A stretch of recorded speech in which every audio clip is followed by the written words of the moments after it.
What is up, everybody? Once again, more content. I am Centurion1307, and WD kind of had some information get leaked out today by Best Buy, which revolves around Xbox and their proprietary memory card solution.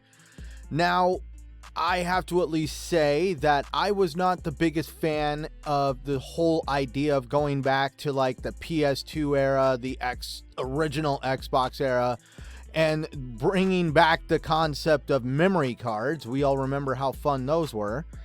When we first saw the Series X and the Series S come out and Xbox revealed their solution for the memory card situation and using the Velocity architecture, it was just like, okay, well, hopefully this doesn't get bad.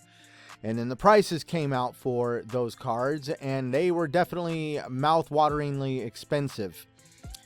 But that's where things look like they're getting a little bit more competitive in that space now, because WD had it leaked out on the Best Buy website that they are at least creating a 1 terabyte chip.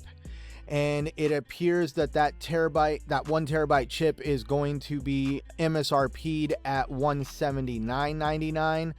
Now, that is lower than the Seagate price. They are trying to say that the Seagate price is $199, but in all honesty, the original MSRP for that Seagate drive was $219.99, and I even bought one.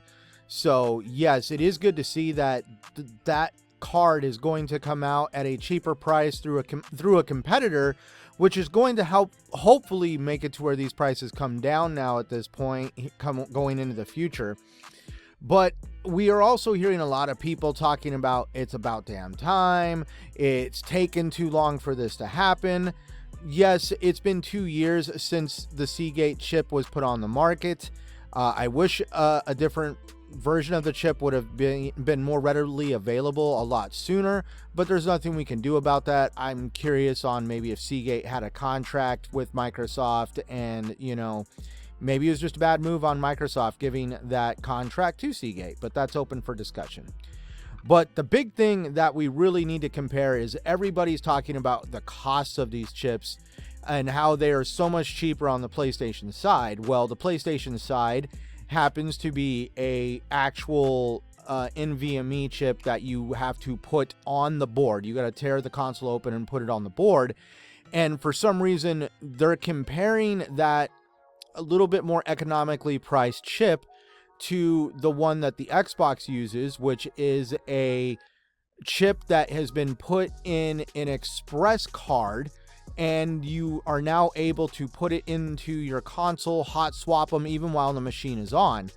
And there is a great article right here that I want to show you that expresses why there is such a huge price deficit between the PlayStation solution and the Xbox solution. Going into the article, just to put it out there, Microsoft decided to go with the proprietary storage chip for the Xbox Series X and Series S consoles, which made the installation a lot more consumer friendly, with it just being able to be hot swapped in the back of the console. But its pricing suffered because of the design of this chip and the fact that Seagate was the only manufacturer of the chip. And a user over on Reddit called Berserkism had a very, very good point out on this, is that the form factor Microsoft chose is what caused it to be higher priced, and there isn't room to simply add more chips to increase capacity, so higher density chips are needed, which equals more price. And that it also cannot fit DRAM for performance, so it needs to be specifically designed to work with the Xbox to use some system RAM, or its performance would be terrible. And in the teardown of the chip, on the article that I'm going to show you, was done by Jeff Grubb on VentureBeat, where he tears into the Seagate chip. And you actually get to see this proprietary solution. There will be photos here on the right next to me. I found them interesting, and it's really informative on Jeff Grubb's teardown of the chip. For starters, he wanted to point out that even though that the metal of the chip seems really quality, it actually serves as a function in the heat exchange, because the memory exchange between the console and the chip is so great. It generates a lot of heat. So the outside casing of this chip is essentially its heat sink. And then as he tore it open, underneath all the amounts of thermal paste, which was really cool to see because, you know, thermal paste is a godsend when it comes to trying to get heat out of something. You were able to see the Fission controller, which he claimed was a welcome sight, because when he did this teardown, at least in 2020, he said that the Fission controller is an early industry leader in reliable and speedy performance. And if you're wanting to understand what the controller does, over on Wiki, link down below in the description, the controller is essentially the logic between the memory side of the chip and the data exchange of the chip. This helps determine those speeds, so that way it's a consistent speed going into the console for memory exchange, so you don't have that loss in data, which is really essential to how the velocity architecture works in the Xbox Series X and Series S. But right next to the controller, you'll also find the memory itself, which he refers to as an SK Hynix 1TB chip. He did want to claim that he's not an expert on NAND, but he believes this is a new 4D NAND which stacks its memory cells into 128 layers. And this is how Seagate was able to get 1 terabyte of storage space onto a single chip inside a tiny form factor, which goes back to that Reddit user's point out that the form factor is one of the reasons why this chip is expensive to begin with. And Jeff Grubb doubles down on that statement in showing that they had to really use a much more condensed memory chip to be able to get those 1 terabyte sizes that were needed. And that's where a lot of people have said that why are these chips are so expensive, because they use a standard typical CF Express card slot to do this.